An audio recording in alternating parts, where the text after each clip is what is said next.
गृह मंत्री तक की हत्या हुई है।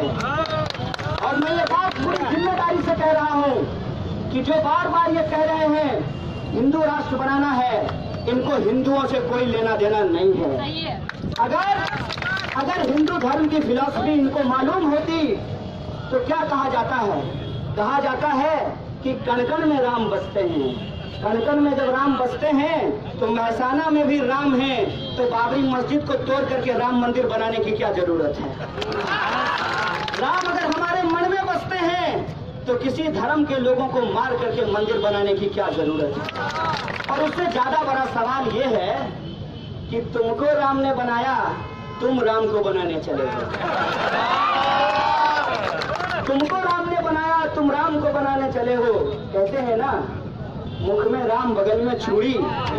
उस बात को बदल करके कहना चाहिए, मुख में नाथू राम बगल में छुरी।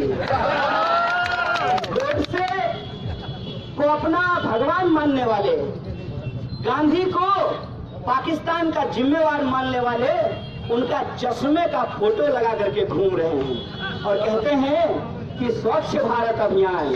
सही बात है, स्वच्छ भारत चल रहा है, लेकिन किसको मार करके सफाया किया जा रहा है?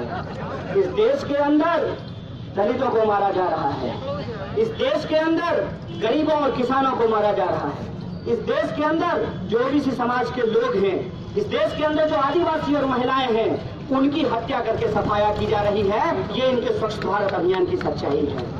स्वच्छ भारत अभियान तो हमने चलाया है, और आज से नहीं, जब भारत बना भी नहीं था, सिंधु घाटी सभ्यता से के बाद से ही, वैदिक काल से ही अगर इतिहास को उठा लें तो हम नालियों को साफ करते रहे हैं। आपने कब भारत को स्वच्छ बनाया?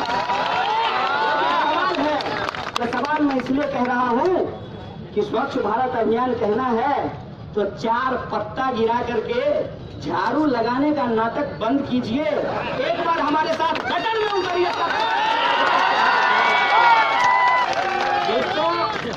यह बात मैं क्यों कह रहा हूँ? यह बात मैं इसलिए कह रहा हूँ कि आज इस देश के अंदर जो परिस्थिति पैदा हुई है, जब दुनिया भर में गाय गोबर देती है, भारत में वोट दिलवाती है। भारत में गाय वोट देती है। इसीलिए कभी कभी मेरे मन में आता है कि क्या ये गाय के सच्चे भक्त हैं?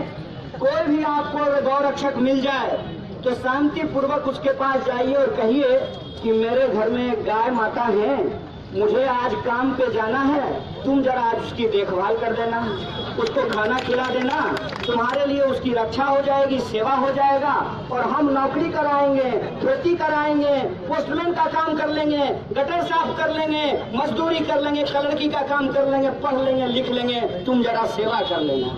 तुमने कभी सेवा नहीं की है, और माता तो तुम हो ही नहीं सकते हो।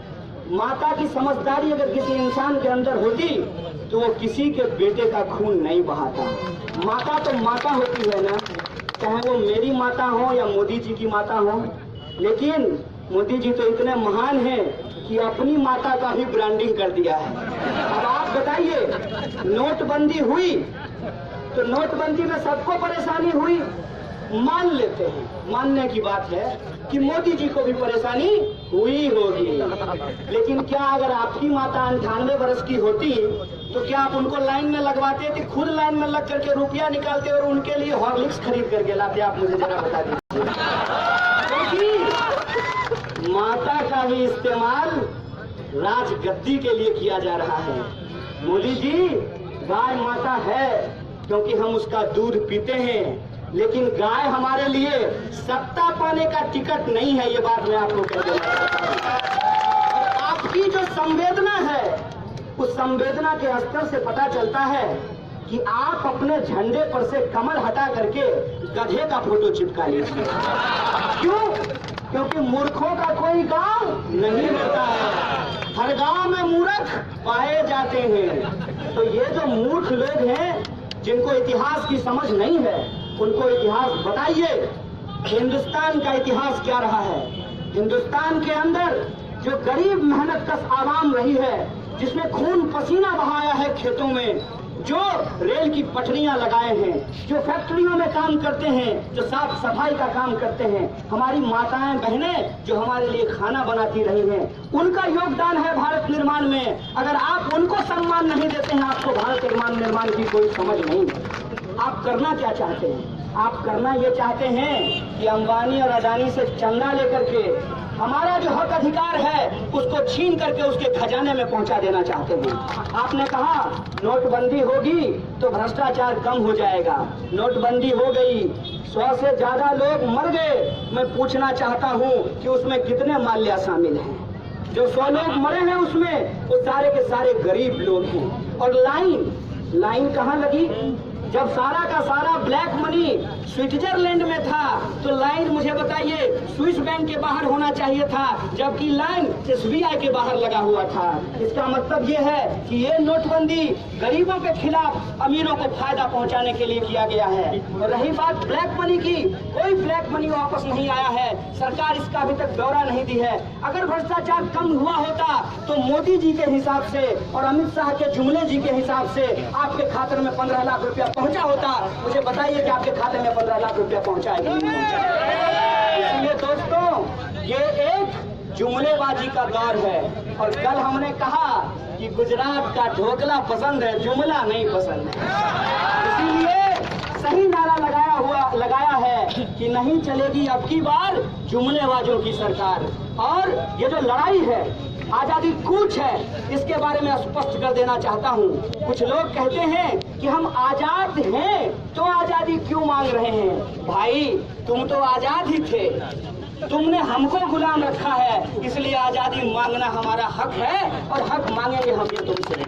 और रही बात मांगने की, तो देश में लोकतंत्र है, बाबा साहब के सिपाही हैं, इसलिए लोकतांत्रिक तरीके से मांग रहे हैं। लोकतांत्रिक तरीके से नहीं समझोगे तो छीन के अपनी आजादी लेंगे, ये तुमको। इस बात को मैं आपके दिमाग में स्पष्ट कर देना चाहता हूँ, क्योंकि आपके पास भी व्हाट्सएप मैसेज पहुँचता होगा कि हम लोग आजादी का नारा लगाते हैं। स्पष्ट कर देना चाहते हैं, ये आजादी कूच।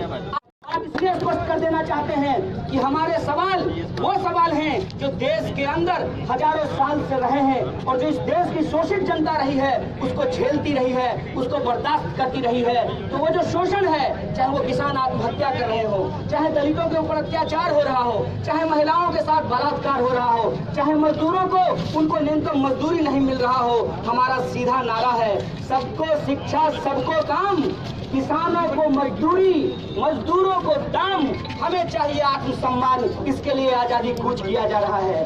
जो जमीन कागज पे बांटी गई है, उस कागज पे बांटी गई जमीन को जमीन पे बंटवाने के लिए आजादी कूच किया जा रहा है। हमारी बहन बिल्कुल ठीक कह रही थी। हमारी बहन ने कहा कि कागज पर खेती करने का हुनर तो भाजपा वालों को ही होगा, बाकी लोग तो कागज पे खेती नहीं कर सकते। इसीलिए जो जमीन कागज पे बांटी गई है उसको सही मायने में जमीन पे बांटा जाए और भूमिहीनों को जमीन दिया जाए। और रही बात आरक्षण की, एक बात स्पष्ट कर देना चाहता हूँ, हमारे साथ रेशमा बहन खड़ी हैं। आरक्षण भीख नहीं है, आरक्षण हमारा अधिकार है। क्योंकि आरक्षण किसी का हक मारने